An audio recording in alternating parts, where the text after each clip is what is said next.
मैं आपको बता दूं, अभी मोलैलिटी मैं आपको पढ़ाऊंगा, परेशान मत होइए। लेकिन देखिए अगर मोलैलिटी निकालना हो, अभी पढ़ाऊंगा क्योंकि इस क्वेश्चन में आ गया है, इसलिए देखिए मोलैलिटी जो होता है पता है वो क्या होता है? वो आपका फॉर्मूला आप इस तरीके से रखोगे, number of moles of solute divided by mass of solvent in kilogram. Mass of solvent in kilogram, बस इतना अभी याद कर लीजिए इस क्वेश्चन को करने के लिए, और कोई बात नहीं है ना भाई, क्वेश्चन तो कर लेना कम से कम। ठीक, आइए क्वेश्चन देखिए, 8 gram of NaOH is dissolve in 18 gram of water. ठीक, तो mole fraction of NaOH in the solution and molality in mole per kilogram of the solution respectively. Mole fraction निकालना है और मोलैलिटी निकालना है हमें NaOH का, बहुत आसान है, कुछ नहीं करना है। सबसे पहले हम मोल फ्रैक्शन निकालने जा रहे हैं। ठीक, सबसे पहले हम मोल फ्रैक्शन निकालने जा रहे हैं। तो मोल फ्रैक्शन ऑफ NaOH जरा निकालना, क्या होगा बताओ? Number of moles of NaOH divided by number of moles of NaOH और plus number of moles of water. ठीक, तो देखिए number of moles of NaOH कितना आएगा हमारे पास यहाँ पर?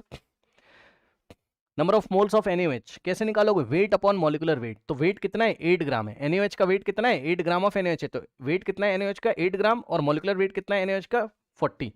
ठीक, तो इसकी जगह हम लोग रखेंगे 8/40 divided by number of moles of NaOH 8/40 है ना, और plus number of moles of water. आप कैसे निकालोगे? वेट अपॉन मॉलिक्यूलर वेट है ना। तो वेट कितना है हमारे पास वाटर का? 18 ग्राम, और मॉलिक्यूलर वेट भी कितना होता है? 18 ही होता है ना। तो वेट अपॉन मॉलिक्यूलर वेट, यहां से अगर आप सॉल्व करेंगे तो 8 अपॉन में 40 कितना होता है हमारे पास? 0.2 है ना।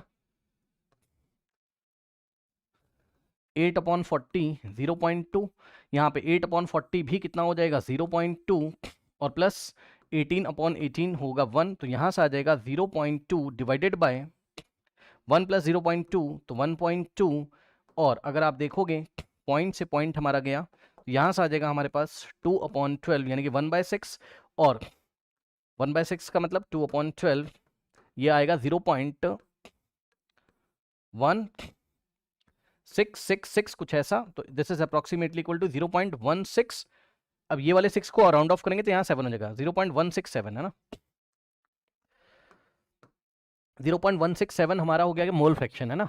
तो इसका मतलब ये दोनों ऑप्शन तो ऐसे ही चले गए। ये गलत है भैया, इस पे टिक मत लगा देना, ये कॉमा लगा हुआ है और ये कॉमा, मतलब एक आंसर क्या है? मोल फ्रैक्शन, दूसरा हमारा मोलैलिटी है। अब इन दोनों में से कोई ना कोई आंसर होगा, बिकॉज मोल फ्रैक्शन हमारा 0.167 के आसपास आ रहा है। ठीक, अब मोलैलिटी निकालिए जरा। तो मोलैलिटी अगर आप निकालोगे, molality of NaOH, molality of NaOH is equal to number of moles of NaOH, number of moles of NaOH divided by mass of solvent in kilogram. ध्यान दें, हेलो हेलो, ध्यान दें, सॉल्वेंट कौन है? वाटर है। वाटर का मास आपको लिखना है, लेकिन किलोग्राम में लिखना है। वाटर का मास आपको ग्राम में दिया हुआ है 18 ग्राम। 18 ग्राम को किलोग्राम में कैसे कन्वर्ट करोगे? 1000 से डिवाइड लगा के। ये सुनो, तो मास ऑफ सॉल्वेंट आप नीचे लिखेंगे, तो आप 18 ग्राम में था तो हमने 1000 से डिवाइड करेंगे तो किलोग्राम में आएगा। बोलिए हाँ। ठीक, और नंबर ऑफ मोल्स ऊपर यूनिट क्या होगी? मोल होगी। ठीक, तो यहां से आएगा, देखो number of moles of NaOH कितना था? 8/40 है ना, वेट अपॉन मॉलिक्यूलर वेट 8/40, और डिवाइडेड बाय, अब देखो ये 1000 ऊपर चला गया होगा तो ऊपर जाके मल्टीप्लाई करेगा 1000, और डिवाइडेड बाय नीचे हो गया हमारे पास 18, और यूनिट बचेगी मोल पर किलोग्राम। बोलिए हाँ। मोलैलिटी की यूनिट क्या होती है? मोल पर किलोग्राम, इसीलिए उसने बोला था कि मोलैलिटी निकालनी इन मोल पर किलोग्राम। ठीक, अब आइए 8/40 कितना हो गया? 0.2, और इनटू में 1000 डिवाइडेड बाय 18, और यहां से आप आंसर निकालेंगे तो हो जाएगा आपका कितना? 200 डिवाइडेड बाय 18, तो यहां से आ जाएगा हम लोग के पास कितना? देखिए 200 डिवाइडेड बाय 18 अगर आप करेंगे तो आएगा 1.1 नहीं 11.11 मोल पर केजी। ठीक है ना, इस तरीके से। तो कौन सा ऑप्शन सही है? Option C is the correct answer. 0.167 ये है मोल फ्रैक्शन, और ये 11.11 क्या है? हमारी मोलैलिटी है। ठीक है, तो इस तरीके से इस प्रॉब्लम को हम लोग हैंडल करेंगे। ठीक है स्टूडेंट्स।